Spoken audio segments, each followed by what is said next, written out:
దగ్గరికి వచ్చే వాళ్ళంతా కూడా అన్ని కార్పొరేట్ హాస్పిటల్లో తిరిగి తిరిగి అన్ని reports MRI CT scanning blood report తీసుకొని వస్తారు.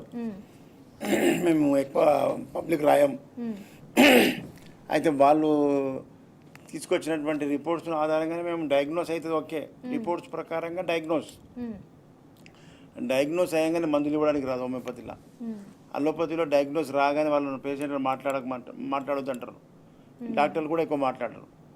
డయాగ్నోస్ ఏముంది, రిపోర్ట్ ఏం చెప్తుందో ఆ రిపోర్ట్ ప్రకారంగానే మందులు ఇస్తారు. కానీ హోమియోపతిలో రిపోర్ట్ చూసిన తర్వాత ఆ లోపల ఉన్నటువంటి వ్యాధి లక్షణాలు ఏమొచ్చినాయో బయటకు చెప్పమంటాం.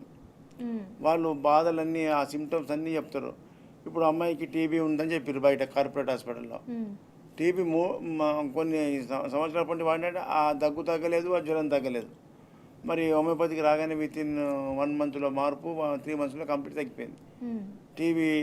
టీబీకి కూడా మంచి అయితే టీబీ అనగానే మందులు ఇవ్వడానికి రాదు.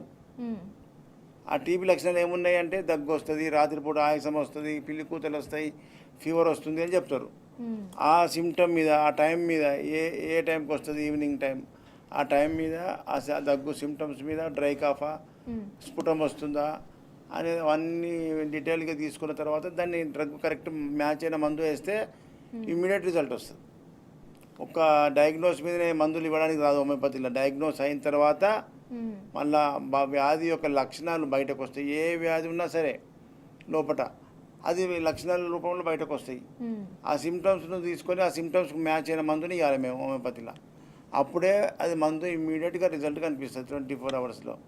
కాబట్టి ప్రజలకు చాలామందికి తెలియక ఇట్లాగే కార్పొరేట్ హాస్పిటల్లో పోయి లక్షలు ఖర్చు పెట్టినాక ఇక్కడ సింపుల్గా తగ్గిపోగానే మేము ఇంత కష్టపడ్డాం, ఇన్ని లక్షలు పెట్టినాం, ఇక్కడ ఇంత మంచి మొదలు తెలియకపోయా. అందుకే మొదలే తెలియకపోయే అని అనుకున్న వాళ్ళ కోసమే ఈ లైవ్ ప్రోగ్రామ్.